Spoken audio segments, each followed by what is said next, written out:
Time once again for another edition of Kauffman Corner. With you as always, the good doctor, Dr. Rany, Jazayerli, one of the co-founders of Baseball Prospectus. Soren Petro is my name from Sports Radio 810 WHB. Talking Royals baseball, we're keeping ever so close. We're into February, which means we're in the month of spring training now, just 10 days away from spring training getting going. And we've got a special edition here, Rany. The general manager of the Kansas City Royals, president of baseball operations, JJ Picollo, is going to join us. So we'll get to the bottom of all things Royals with the man in charge. Talk a little bit, though, about, becoming the general manager. I know that's one of the things you want to discuss. Get into that. Also get into where the Royals are here as we come down to the final days. Any other last-minute moves that are going to happen. We'll do it right here, right now on the Kauffman Corner podcast. You're listening to the Kauffman Corner Podcast, the most in-depth analysis of the Kansas City Royals, breaking down the Royals like no one else can. Kauffman Corner is hosted by Rany Jazayerli and Soren Petro. Rany is a co-founder of Baseball Prospectus, author of Rany on the Royals, and a former columnist for Grantland, The Ringer, and The Athletic. Soren is the award-winning afternoon drive host of the program on Sports Radio 810 WHB in Kansas City. Kauffman Corner is proudly brought to you by Gann Asphalt and Concrete, Kansas City's nationally recognized full-service paving and pavement maintenance contractor, making parking lot problems disappear in Kansas City since 1994. Free consultations, no commissions, in-house crews, and every project comes with a written warranty. Find them online at GannAsphalt.com or call 816-484-3338. Gann Asphalt and Concrete, one contractor, all things parking lot. And now, here are your hosts, Rany Jazayerli and Soren Petro.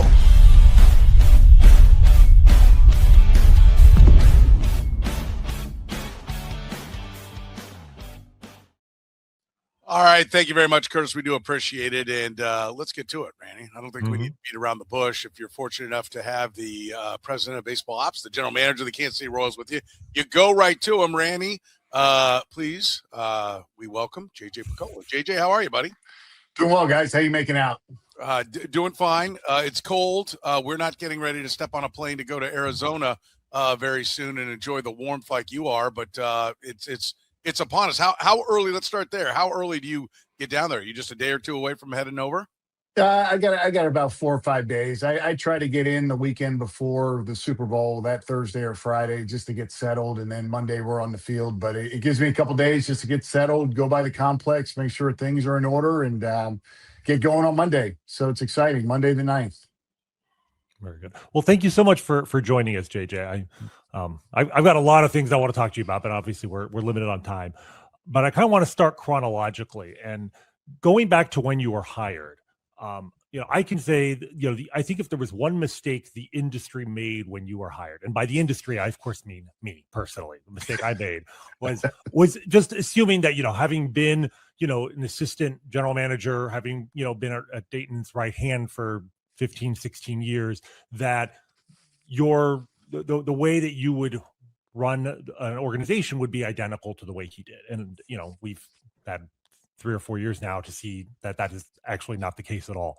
But I'm just kind of curious, like in all that time that you were working under Dayton Moore, like in your mind, did you have an idea of, you had tremendous success, obviously, two pennants and a world championship in a small market is, essentially unprecedented in the 21st century by any other team. But in your mind, were you thinking, okay, these are the things maybe if I'm ever in charge, I'm going to do differently? And was there like a moment when after you became the head of baseball operations, was there a move or a moment where you're like, I'm kind of charting my own path with this. I know this is something maybe my predecessor would not have done. Yeah, that's a pretty complex question, but I mean, I'll start off by just saying there was an awful lot that I learned that was really good and helped shape my thoughts, and have a tremendous amount of respect for Dayton, and then of course the years we had in Atlanta. There were a lot of things done I'll say the right way from a cultural perspective that we didn't want to lose that whatsoever. I think that's a strength of our organization. I think that if I had to think of one word when I think about our employees and how we go about things, the word care comes up a lot, which doesn't necessarily amount to wins. wins are ultimately what we're paid to do. But caring for our players, caring for our employees, creating that culture is really important. That's what I think will go with me forever. No matter what I do in any walk of life, that's a big part of it. But when it comes down to doing your own thing, running an organization the way you'd like to, I had the fortunate opportunity to interview several times with different clubs. And you think about those things. You're forced to think about those things. So yeah, there were things that I felt like I might do a little bit differently. I think the obvious one, at least early on, was, and this wasn't something that was like a light bulb moment. This was something that both Dayton and I were discussing through the latter years there, just about how do we expand in a way that's productive and effective. How do we manage larger groups of people, new departments? And of course, mainly I'm referring to our R&D department. How large are we going to get, and how do we manage that? But the real fortunate situation that we were in 20, going into the 23 season, was we had Daniel Mack and a pretty established relationship there with our R&D department. So it was really, I'll say, almost like a like a crusade to hear what people had to say and how can we improve and what are your thoughts about how we can expand the department. And between Scott Sharp and Daniel Mack, we were able to have really good discussions along with our other VPs about how we could do this effectively. And the thing that stood out the most, though, I will say this thing that stood out the most, something that we were fighting for many years, were the things that were going that were outside of our control, mainly in the off season, the way guys were training. What I came to realize is, regardless of how we felt about that, the players were going to seek out their private coaches, whether it's strength coaches, I mean, literally Pilates coaches, throwing coaches, mechanic coaches, hitting coach. We weren't going to win that war. I mean, it just wasn't going to be the case. And I think, through the expansion of our R&D department, the open-mindedness of our pitching department and hitting department, when all that came together, I think that was like the main thing when I reflect on it, that we had a little bit of a shift and maybe a different, you know, different way of going about things. But I think it was healthy. That was also through a lot of discussion with players, players in the major leagues, players that, had the highest level of success. Now you've been with us for a number of years. What do you think we can do better? And that was feedback that I got from players directly. And we made that adjustment. So it was, and it's ongoing. Like, that doesn't end, because training methods are constantly changing. The one thing I will say, though, and maybe we'll get into this more, but that first year was a really heavy, especially in the major league side, process oriented change. Things we were supplying for our major league coaches, information we were supplying, how they got ready for games, information they needed. And it took us a long time to try to get to a point where Q went into a game and Brian Sweeney and Alex Zumwalt went into games feeling like they had all the information they needed. And then it was almost like we overcorrected, and then we had to come back. And this is what I think we did really well in 24. There was a greater emphasis on the more traditional things. Like, we got to play a good baseball game, a fundamentally sound game. Let's not forget that. We can adapt all these other but let's not forget that handling a baseball, converting outs, that's a big part of it too. So we sort of made a little bit of a course correction there in 24. Q did a great job with Paul Hoover and Vance Wilson and setting up spring training. And that's when I felt like we were getting to where we wanted to go, a really good blend of knowing what the modern day player wants, how they want to be taught, along with things that we know win games and that'll stand the test of time. So it took time, and it's ongoing. Like, it's not over. Like, we're going to continue to do these things and tweak. And, I feel like every year there's going to be a little bit different message, but underneath everything, our core values got to be our core values, and that'll stay in place.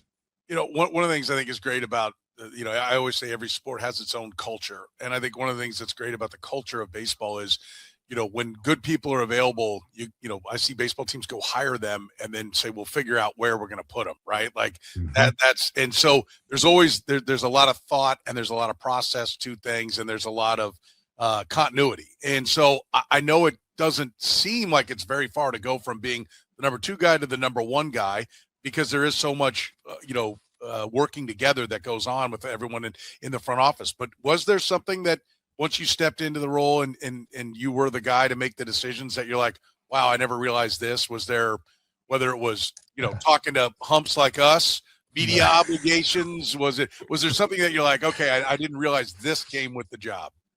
There's a lot of things that I didn't realize, and it's, somebody asked, were you ready for this job? And, I got the job in today's standards at an older age, but yeah, it's completely different. And I have a far greater understanding of the things that Dayton was dealing with day to day than I did even being in the number 2 spot or whatever it was.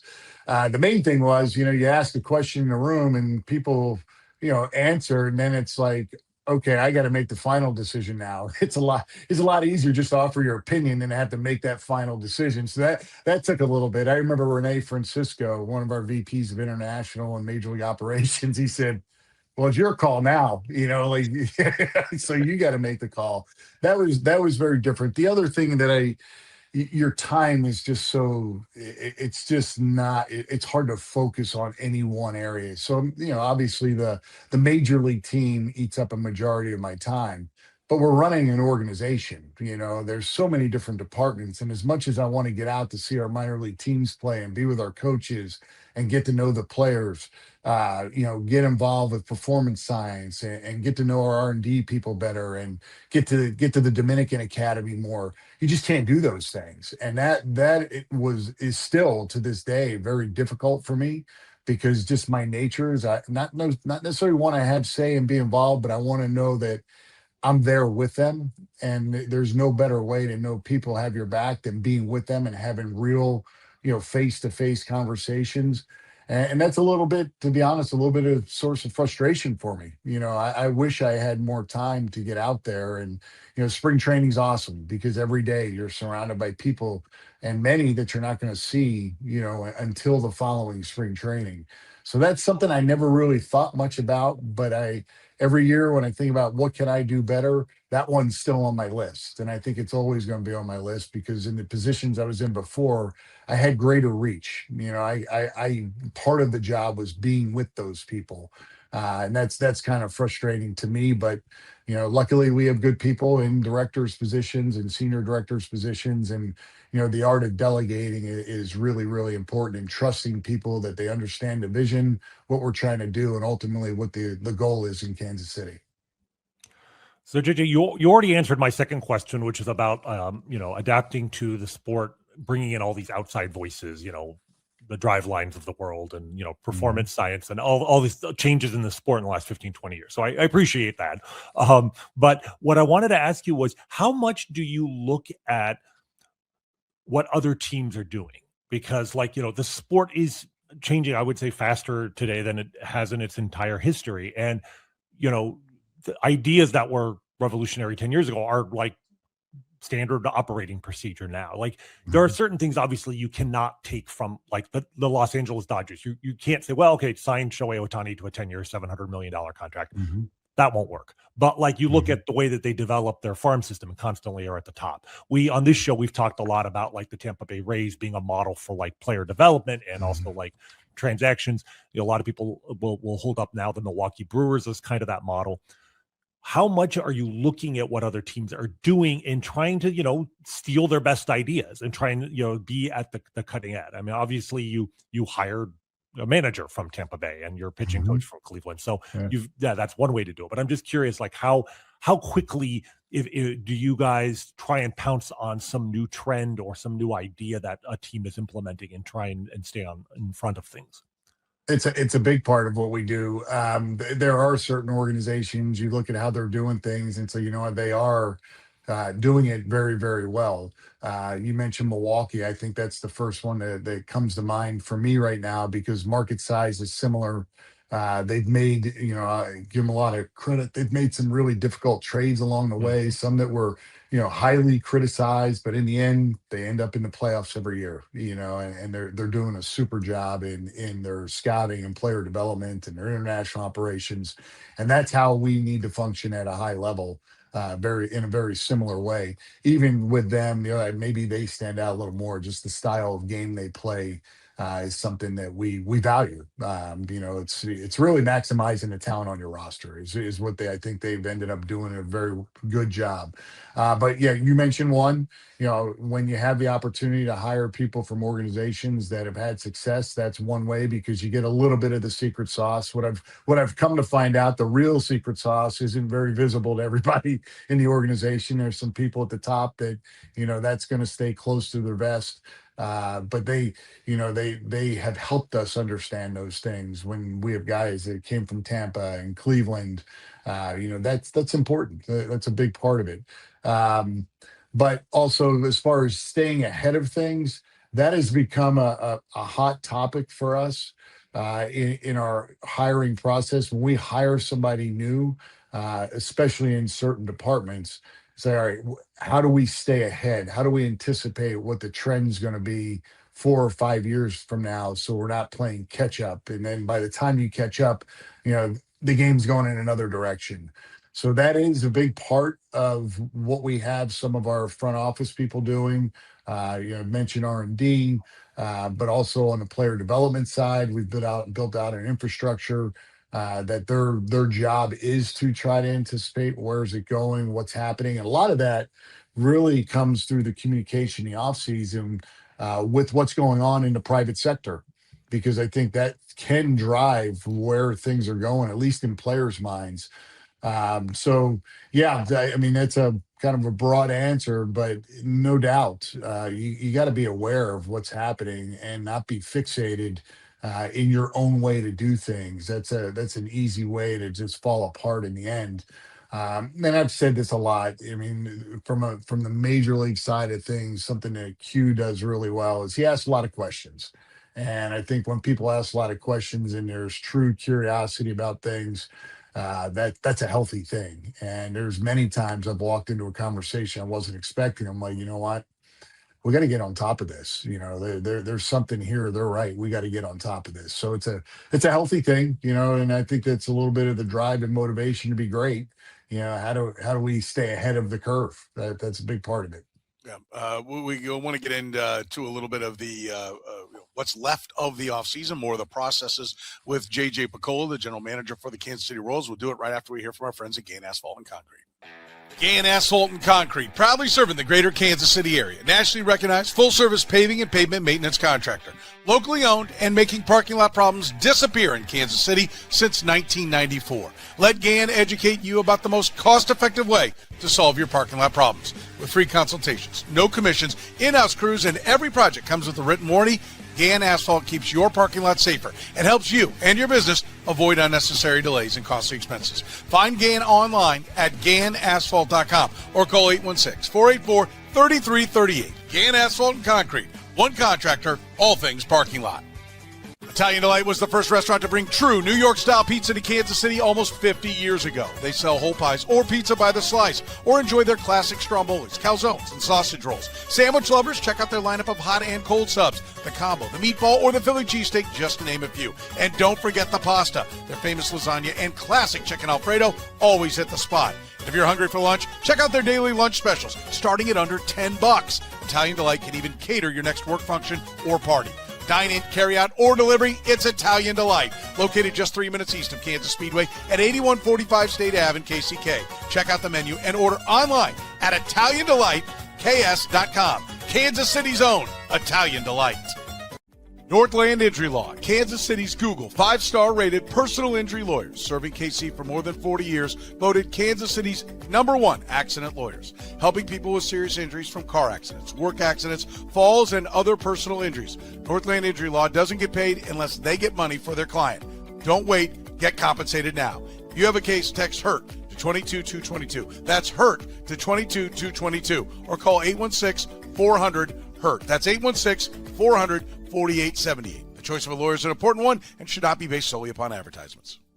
All right, JJ, I want to ask you a little bit about, the new approach to things that, everyone, transactional was one of the words that was used, being more transactional. I know that was a theme even as Dayton's time with the Royals was wrapping up. But one of the things that was the centerpiece of how you guys did things when Dayton was in charge was caring about your players, creating an environment that players felt like they belonged. I'm curious how you've tried to balance that, which was very successful and certainly was a part of how you guys won a championship and, a pennant and a championship in 14 and 15, with now maybe being more, distant. Like, have you found a balance there where you can kind of serve both masters of being like, listen, the mass says we go this direction, but there's the people side over here as well?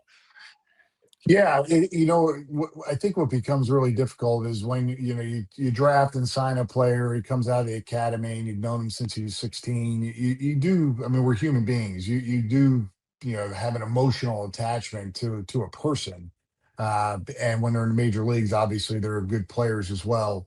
But what initially, I think my thought might have been, what, I got to be careful, don't get too close. But then I realized, what, no moment's bigger than the game tonight, and players knowing that, we do care about them. The relationships are important.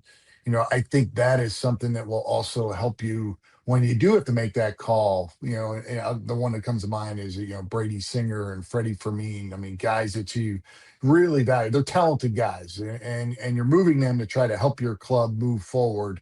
And it's not that they couldn't help the club. It's just what we could get in return for them could really help our club. So you make that move, and that it's not the easiest thing, but I think players today, they understand it. And in the end, this is something I know that John Schuerholz, I heard him say this. In the end, you do what you can with the players, but it is a business. We may make a decision, or they may make a decision when it comes to free agency. There's no guarantee that you stay loyal to a player and see it all the way through come the end of year 6, that they're going to stay with the Royals just because it's the Royals. It's a business on their end too, and they've earned that right to become a free agency. So I think we've got to do what's right for the club, right for the team, thinking about short-term and long-term goals. That's got to carry the day, and then part of the job is to make those types of decisions. And they may hurt at times, but in the end, if you're convicted it's the best thing for the organization, you got to go ahead and do it. So JJ, probably the first really major decision you had to make was a choice of a new manager when after the 2022 season. And I remember we were doing this podcast then, and we were, I think, getting a little antsy because it was taking some time, and we wanted something to talk about and someone to analyze. Why don't you think more about us, JJ? Yeah, exactly. It was very, very rude. We got it done in October, didn't we? Yeah, it was pretty quick. I think it was, actually, it was probably the pitching coach that took even longer. Yeah, it did. It did take a while. But I think we forgive you now because, in retrospect, both of those moves, have been home run hires, and we've talked about on this show about, is Matt Quatraro the best Royals manager of our adult lifetime? Him and Ned Yost, I think, clearly are at the top in the last 30 years. But I'm curious now then, what was it during the interview process about Quatraro? Because he was a fairly unknown person when he was hired. What was it about his personality, about his style, that made you say, this is the guy that is going to lead us back to the promised land? Because it was kind of a gutsy move. I mean, on the one hand, yes, he's from Tampa Bay. There are certain aspects of his background that you like, but he had no experience. And given his success, I mean, that's whatever process you used obviously worked. So I'm just curious how that came to be. Yeah, going into the interview process, I mean, we had this magnetic dry erase wall where we had, I mean, literally dozens of characteristics and qualities we wanted out of managers, and it started with over 80 people that were on the initial list, and you narrow it down. But in the end, when Q came in for his interview, his communication style connected with everybody in the room. We had about 6 people in the room. He connected with everybody. He's got that very consistent tone to his voice. You can tell he's not going to be somebody who gets too excited, too high or too low in any moments, or at least that's the way we felt through the interview. But the thing that he just knocked out of the park was we did a lineup construction exercise. And it's not so much how he did it, it's how he went about doing it and how he went about explaining why he would play certain guys on certain days. And it was like a 5-day window. You're facing these 5 starters. So he's able to look at, there were a couple lefties in there, like a good lefty, a bad lefty, a really good righty, and a so-so righty. And just the way he maneuvered that and put lineups together, and in our minds, maximized our roster. And that was something that he came about because, as much as I want to say, and it's not that it can't be done because we did do it. Um, that you have 7 or 8 or 9 everyday players. It's a really difficult thing to do. You put a lot of pressure on your own system, your own drafts, your own international signings to do that. And as much if we can do it, that's great. But the reality is, not many teams do that. So, how do you use your bench? How do you build your roster? He opened our eyes with that, and he certainly managed night to night. The very same way that he explained himself through that exercise, and then the relationship, of course, with the front office is important, and you got to have some tough discussions. He's wide open to discussions all the time. He wants to, I'll say criticism, but constructive criticism. He wants to know what we're second guessing during a game, and they're fun conversations, because he welcomes it. He doesn't get offended if you say, "Hey, why didn't you run so and so?" He doesn't get offended by that. He answers the question with good thought and why, and good reason why he may not have done something we thought in the box we should have done. So it's been great. It's been great with him. Are you disappointed he hasn't won Manager of the Year? I thought in 24, just with the jump we made, he clearly should have won. Not taking away anything from vote, he did a great job as well. I just thought it was a clear cut. And then you think about 25, a team that doesn't make the playoffs, their manager's not going to win the Manager of the Year. But I thought he had far greater challenges in 25 than he did in 24, and he kept us going in a positive direction. So I can make the case, and Rany, or I'm sorry, Soren, I think you and I talked about this. He arguably did a better job in 25 than he did in 24, just because of the challenges. We were injured a lot. We were going weeks with who's going to start. Like it was like a bad dream, but he was able to manage that and work through it with Brian Sweeney, and in the end we were competitive. We didn't make the playoffs. We're not happy about that, but we did compete till the end of the season, and I thought he did a really, really good job in 25. So JJ, I'm curious on the player acquisition side. Like you've made some changes, certainly with hiring Brian Bridges as the scouting director, but also like the international side. We don't hear as much about necessarily what's going on there. But Rany Francisco has been in the organization for forever and was an integral part of finding guys like Salvador Perez and Kelvin Herrera and Giordano Ventura back in the day. But the farm system, one of the challenges when you took over was the farm system, at least the industry perception was that it was, at the bottom of the sport. And the fact that you've been able to build a competitive team while refurbishing the farm system has been particularly impressive. But I'm curious, how do is the philosophy changed having brought in Brian Bridges in terms of the kinds of players you're looking for, in terms of how you develop them, in terms of integrating maybe the player development side with the player acquisition side? So the kinds of players you're trying to find are also the kinds of players that your player development system feels like they can get the most out of. I think what's happening, Brian does a great job, and Daniel Guerrero is the director of international scouting. But I think what's happening is there's just a realization that when you're making a draft selection now, there's far more information that's predictive of what a guy's going to do in the future than there once was, and every year it gets better and better.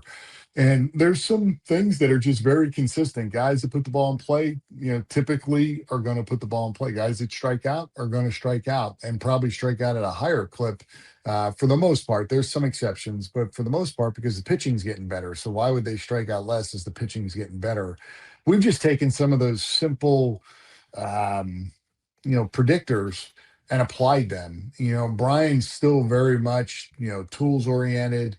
We all kind of came through this thing at the same time, where we didn't have all the information we have, but I think the years, in Atlanta where he was running the draft, and then you put his experience in with San Francisco that was definitely more analytically driven with their drafts. I think he learned a lot, and he expressed that really well in his interview. And there's a long history with Brian of signing good players, and so I think it's the processes have been tweaked along the way. You with 20 rounds and more so with contraction, you can't take the high risk guys as much as you once did because you don't have places for them to play and you don't have time for them to develop. So we've I don't want to say we've eliminated because we still gravitate to those guys. As a scout, it's like, man, if all these things align, he could be a superstar. We just don't have the time in the development system now to let that play out like we once did. But Brian's done a good job adapting to that. And then the other part, the international side, they've done a tremendous job. Our last two signing classes have been outstanding. And Daniel Guerrero is a young and up and comer in the game, and he's going to be in the game a long time. He's from a legendary family on the international side of things. Epi Guerrero is a pioneer in international scouting, and he's got cousins and people all through the game. One of which works with us, Fred Guerrero, who had a lot of successful years in Minnesota running their international department, and then Johnny DePuglia, who signed Juan Soto and several like Hall of Fame type players. Johnny was with Boston for a long time, and then it was Washington. And those two guys, Fred and Johnny, really are on the ground with a lot of experience. And there's a lot of projection, as you guys know, to honestly a 14-year-old. I mean, we're signing him at 16, but we're getting the commitments at 14. So having that experience is huge. And then Daniel's a great organizer. He's a very, very good scout. But keeping things moving and adapting, because one of the things I don't know if it's going to happen, but the international draft is talked about every time the CBA's up. And Daniel, because of his intellect and his organizational skills, if we went to an international draft tomorrow, it's a flip of the switch for Daniel, and then he's got boots on the ground that are doing a great job for him. So proud of the work they've done, but it was a void. To be honest with you, there was a void. For a number of years where guys weren't quite getting there the way we anticipated that they would, and that's an important resource for us, the international market. We've got to hit on all cylinders, and our farm system's not quite where we want it to be just yet. We still got work to do. But it is improving, and I think our processes, along with better selection processes, are coming together. I'm curious. Listen, the closest to being a general manager most of us get is our fantasy baseball or fantasy football team, right? Which is a long way from your job. When you were going over all the different things that you'd like to be doing that you don't get a chance to do, or at least don't get a chance to do as much as you'd like to. It speaks to it's a very different world. I'm being clear, but I am curious. There are guys that I know in playing fantasy sports that when I get a text from them, they're like, "Oh, hey, I want to make a trade." I'm just like, why don't, please. I know that this is a complete waste of my time. I'm curious. Does that exist in the general manager world? Are there other, or if you get to your job, are all the bad offers gone, or are there times that you literally get an offer and you're like, I don't even know why this guy's calling me? No, there's some stuff that's out there. There is. And you know what? It's almost like if you don't ask, the answer is no. So you might as well ask. And I think early in the off season, it clearly is we're shooting the moon, and then as the off season, continues to go on, the reality starts settling in of what's a realistic move we can make or a trade that we can make. But yeah, there's some, and I'm sure on the other end we've done some stupid things too, where they have the phone really like that's what you're asking for. But yeah, it does happen. Have you ever made an offer and you're like, you know what, this is wild, let's just try, and then gotten the response of yes, or just have to tweak it a little bit? I don't want to say the one, but yeah, it did happen. Okay. And I was like, all right, I went into, the office next door. I'm like, guys, is this too good to be true? What are we missing here? We quickly executed the deal, and come to find out there were other reasons why that club was willing to make that trade, but it made a lot of sense for us at the time. And, we just went with it and said, okay, well, we'll do it. When you first got the job, did you feel like guys were testing you? Yeah. And there are some guys that we don't have to name their names. They're just really good at what they do. They're like, you start to realize some teams, it's an exploration for them. They want to do it. They want to just figure out how we're ranking our system. And after a couple of, you realize, you know what, this is not a real conversation. This is them just sizing up how we view our clubs, and you sort of cut those off quickly. There's some guys that are really direct. And then there's guys, I mean, and I think the trade with Freddie Fermin is a good example. It's no secret. AJ Preller likes to make deals, and when we realize we have something going there, you start to feel like, all right, this is real. Like he's not asking this because he's just kicking the tires. He wants to make a deal. So sometimes it's a little bit easier. It doesn't mean like getting to the names that you get in return doesn't take time, but that there's a real possibility with certain guys over some. So, Gigi, one of the running themes on the show is we always talk about how much we want to see the Royals take more walks. And I mean, this is not a new thing, right? This has been going on since the 1980s, right? We've seen, again, pennants, we've seen world champions. We have not seen a Royals team that ranked in the top half of the league in walks since the 80s. Every year we're like, this is going to be the year. I know you believe in it. We've had Daniel Mack on the show. He's an annual guest. I know he attends the Church of OBP. He read Bill James's books like I did growing up. So and then clearly over the last couple of years, some of the moves you made, trading for a Jonathan India, the emphasis on swing decisions. Like I know it is a part of the organizational DNA today in a way that it was not necessarily there in the past. Mm-hmm. But at the same time, the Royals were last in the league in walks, and so I'm just curious, like. Will this be the year? We got Carter Jensen going to be in the lineup now. Like there are moves being made, but I'm curious, is there anything more you're trying to do to make on base percentage a little bit more integral to the identity of the team? Yeah, we are, and it is a source of frustration. And one of the things that we also like really try to like emphasize to our players, like be aggressive, do what comes naturally. Well, for a lot of players, it's swing the bat a lot. So how do you thread the needle there? So this goes back to your previous question too. When we look at our processes in selecting players, the Carter Jensen's a great example. Like he was a high school player, so it's a little bit more difficult to predict if it's going to be something that's definitely in his DNA. But as he went through the minor leagues, it's very evident he's got really good knowledge of the strike zone, and he's got that right mix of I'll use the word passivity, but also passive and aggressive. He's not going to let too many fastballs go by that he can't drive. So he's got the right mix of it. So I do think it's something that you have to identify early, and even before you draft guys, especially college players, where there is a track record. So there is an emphasis, like long term, if we're going to, move in another direction, we have to select guys that already do that, because it's a really tough thing to teach. The hard part in the major leagues is it going to turn around this year? I'd love to sit here and tell you I think we're headed in that direction and we're going to go from last to 15th or whatever.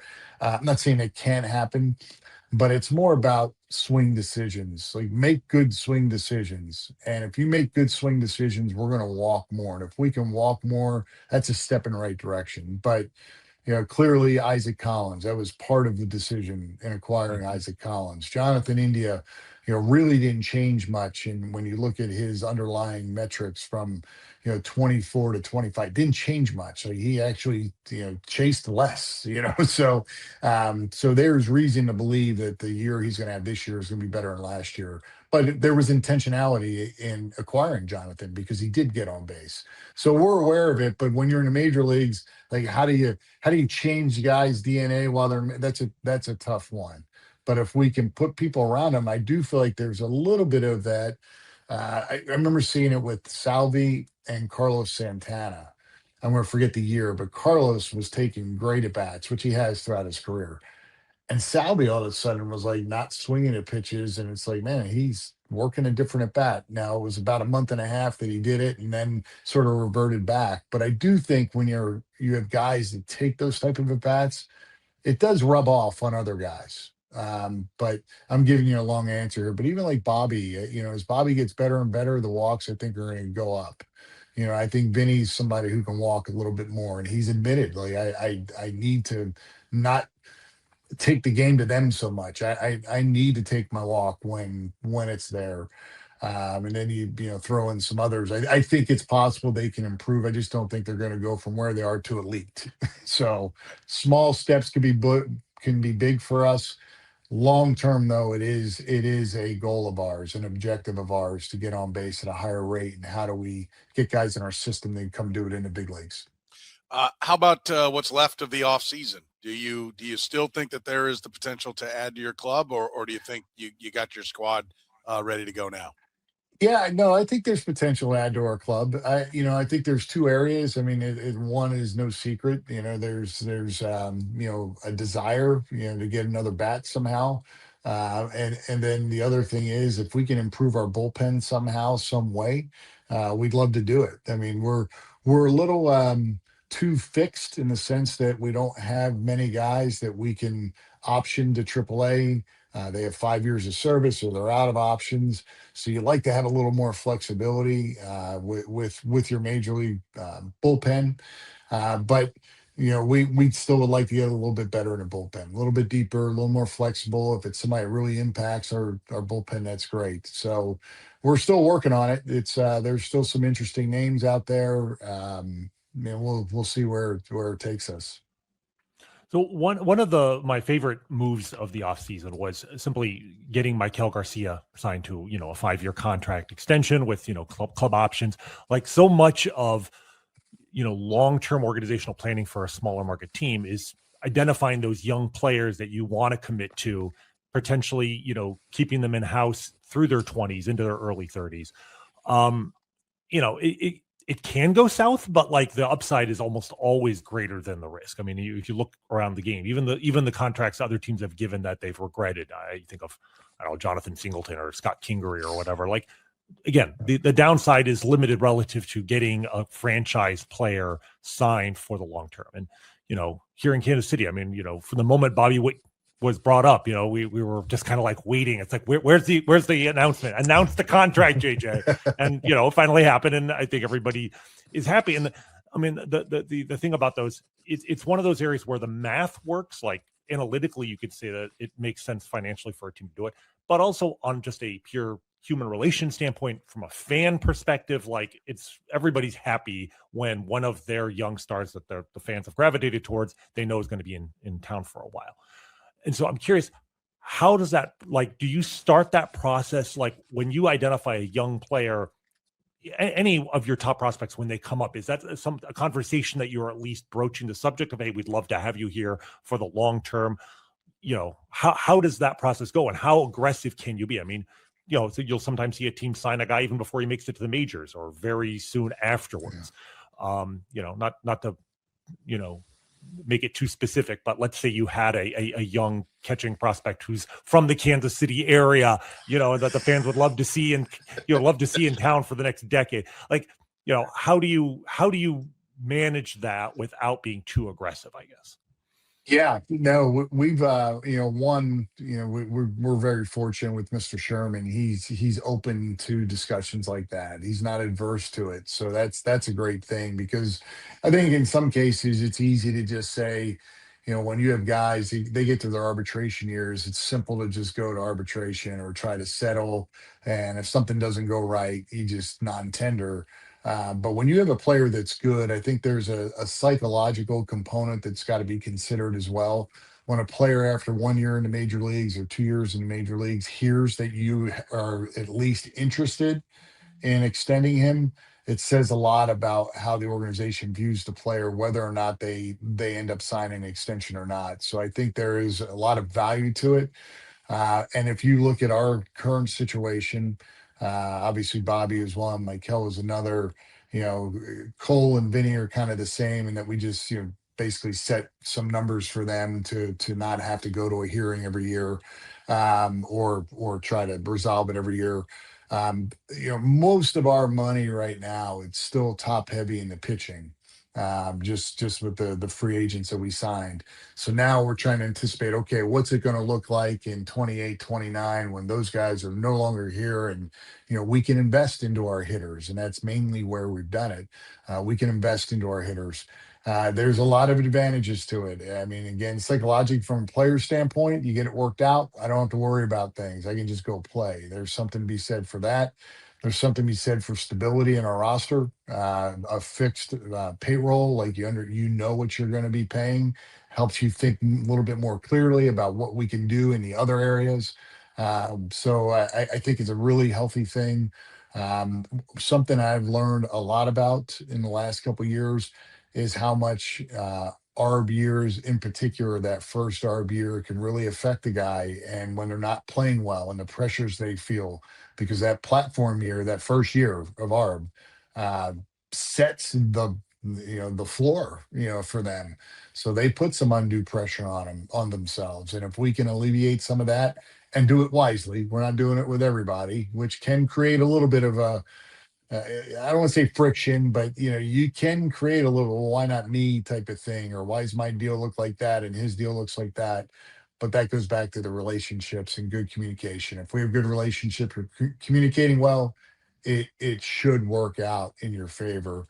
But it's healthy. I don't know if I really answered your question, but it's healthy. It's difficult.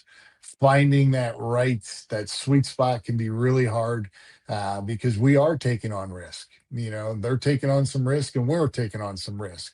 But finding that sweet spot is not the easiest thing all the time. And I will say, with Vinny this past weekend, we've been in discussions for several years with Vinny, on this, and he's made some good decisions along the way to not take in some sort of extension, and he's made out pretty well. So we respect that too. That's their prerogative. So it. I don't want to say it's not fun, because all of this is fun in its own way, but that can be a little bit more difficult of a conversation. Before we let you go, JJ, I recognize the Storm Chasers logo on the hoodie, but I have not been able to identify the logo on the hat. What are we rocking This up there on top?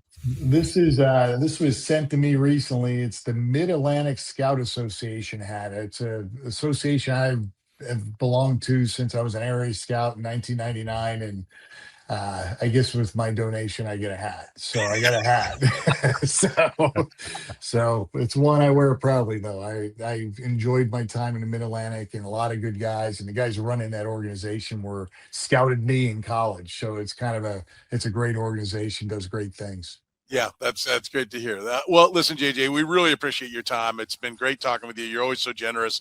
And listen, we love just how open your whole organization is. I mean, we've had a chance to talk with Brian Sweeney and talk with Daniel Mack, and it really, I mean, you seem to have a great group.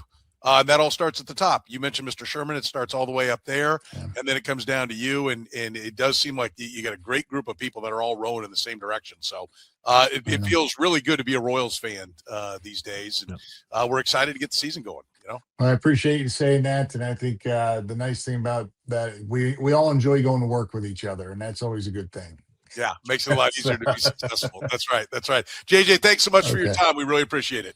All right, guys. Thank you. All right, you bet. Sure. There he goes, JJ Picollo, the general manager, president of baseball operations. And listen, we always like to react to our conversation here, and I'll go first.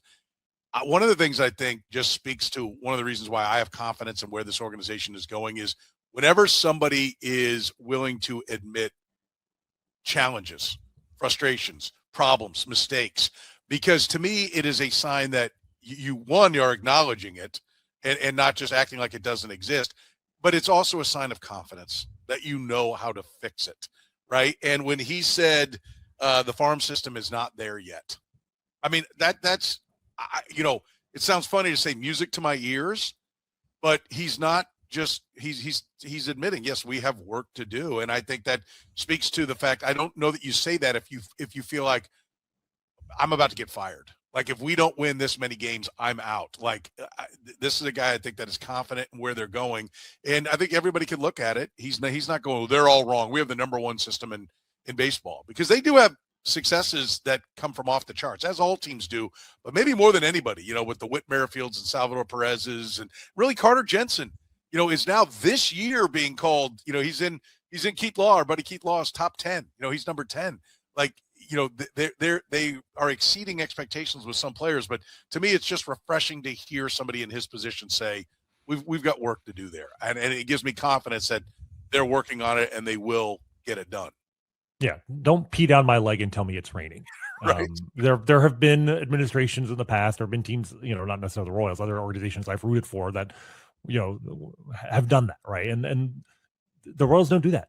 Yeah. Right. Like they have, like you said, and it stems from confidence. The thing that I took away also was wasn't just like JJ's pro analytics specifically bent, although he certainly was that, but just when he talked about how, there's so much stuff going on in the private sector in terms of player development. And he's like, what, the players are seeking that out. We have to work with them on that. Like, I remember it wasn't that long ago where the idea of Mike Montgomery doing long tossing. Yes. Do you remember the long tossing controversy, right?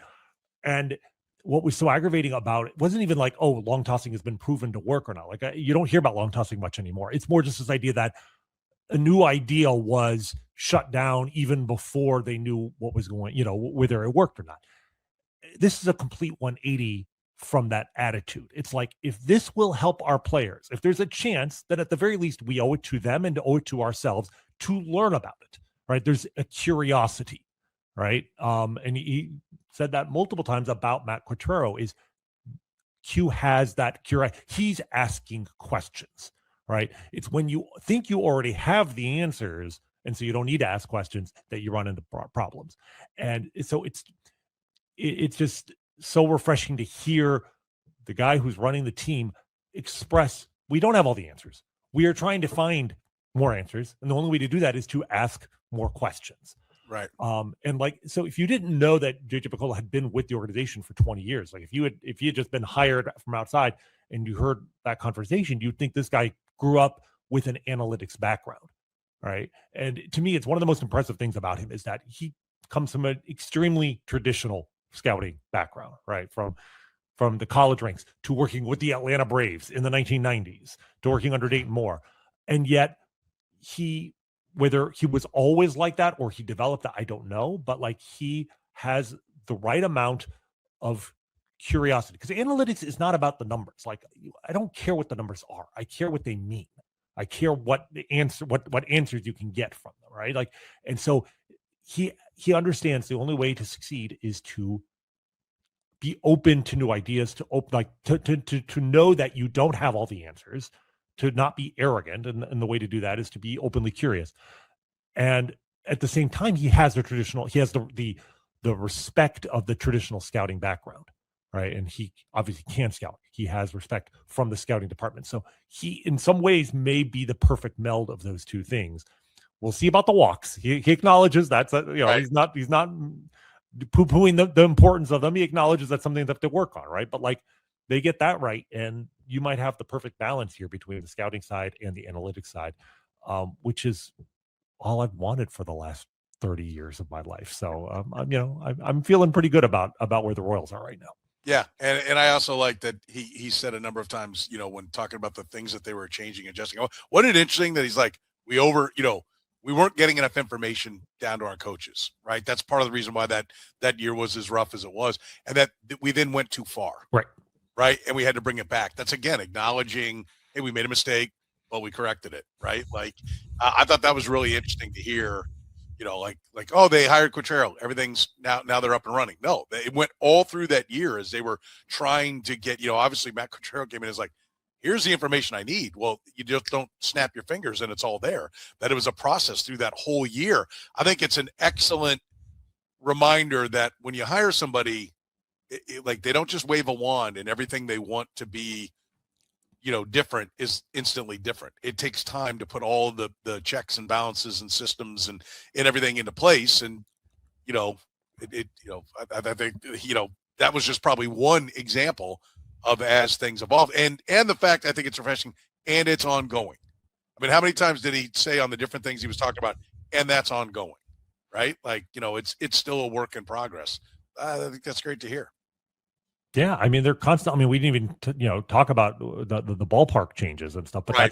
that's part of the process too, right? It's like is there something we can do about our environment to make the team better? And he's already addressed it. Daniel Mack's already spoken about it in the press conference on your radio show. So we know what their thinking is there, but it's all part of the same process, which is keep an open mind to making the team better. Think outside the box if you have to, and they've. When it took a few years to get the infrastructure in place in terms of the right personnel. That's the other thing is, the personnel is such an important part of this. And it seems like they have the right personnel, whether it's on the scouting side with Brian Bridges. He talked a lot about Daniel Guerrero, who's a name we really haven't talked much about, but it does clearly seem like there has been a change for the better on the international scouting side over the last 2 or 3 years. And if he's inclined to give that credit, a lot of that credit to Daniel Guerrero, I'm inclined to go with that.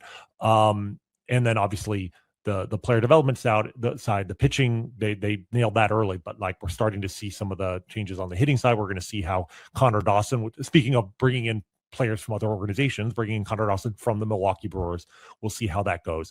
But the infrastructure of personnel right now feels like it's about as good as it's been in my memory. So again, I think the arrow is pointing up. The stock market usually goes up and sometimes there are recessions, but I can't promise this will be a great year, but I just feel like the organization is heading in the right direction. Yeah. I think, the stock market doesn't just go on a straight line. It makes its way. And that's where you hope last year's 82 and 80 was the correction. And now from 80, 6 wins 2 years ago, the next mark is 89 or 90, right? That's where you're going for the progression. Last thing. Did you feel like they're going to get something done based upon what he talked about as far as a bat or bullpen help? Yes. Yeah, I did. The way he bullpen, just because there's probably I'd have to go look, but there's usually a lot of arms sitting around. And now as teams start to go to spring training, we've seen bullpen be brought in by this club late by a lot of clubs. So I feel like there's going to be some bullpen that comes in as guys start going, okay, the music's about to stop. I better grab a chair. But the bat, Did you feel? You've spoken to him more than I have. You can maybe read the tea leaves better, but the body language doctor in me says that it just seemed like he had a little bit of more optimism about that than I was expecting. Okay. So again, I don't think he knows for sure, because especially if it happens by trade, you have to have two parties willing to make it. But it does feel like he is actively looking to add one more piece. And so it would not surprise me if that takes place between now and spring training. And, it could even be in spring training, because again, they have an excess of starting pitching. They have not been able to or willing to move. And that's okay, because you get to spring training, and if somebody's hurt or what, you want to have excess. But as we get closer to the season, if they've got, if Bubic is healthy and Bergert is healthy, and they've got 7 legitimate starting pitchers they can go to war with, I still think it's would not at all surprise me. Some other team has a pitcher go down or whatever and creates a market that they take advantage and grab a bat. Yeah. Okay. That's good. That's good. Yeah, I think, obviously there's still a couple of pieces that are out there. Brendan Donovan's one of them. As we sit here, if you can't see the light peeking through the blinds on Rany or splashing through the window off to my right as I sit here, we recorded today when JJ was available. Do we hope that by the time this airs, something has happened, or the entire show is obsolete? Maybe something will come about. I do feel like any trades that are going to happen are going to happen. I don't think those will probably linger into spring training unless it's we want to see Chris Bubic on the mound. Right. Or an injury occurs to some other organization that triggers it. Yes. Right. But anything that's been worked on during this offseason, which the Brendan Donovan piece has been out there for a while, I would think that if the Cardinals are going to move him, they're going to move him before they get down to Florida. Yeah. So we would expect some kind of movement on that. If they have an edict, he must go, or we have to trade him to get the pieces we need, then presumably that will happen here over the next few days. So That's great. Again, we really appreciate JJ Picollo coming on with us, giving us some time. We hope you enjoyed listening to him. I think he's always great to talk to. And like I said, I love the openness and love the honesty from the organization. And, of course, we love our great sponsors. You can support the Kauffman Corner by supporting our great sponsors. Gain Asphalt and Concrete since 1994, locally owned and operated KC company. Gain has been solving parking problems. One contractor, all things parking lot, whether it's just striping, concrete bumper signage, or building a parking lot from scratch. Gain Asphalt and Concrete. Find them online at GainAsphalt.com. Our friends at Italian Delight, the first restaurant to bring true New York-style pizza to Kansas City almost 50 years ago. I had lunch there yesterday, as a matter of fact. Strombolis, calzones, sausage rolls, hot and cold subs.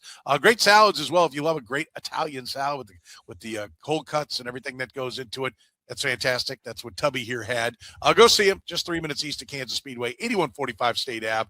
You can find him online at ItalianDelightKS.com. And, of course, our friends at Northland Injury Law. If you've been hurt in an accident, whether it's at work, whether it's on the roads, text HURT to 22222. That's HURT, H-U-R-T, to 22222. Or just call 816-400 HURT, Kansas City's Google 5-star rated personal injury lawyer serving KC for 40 years.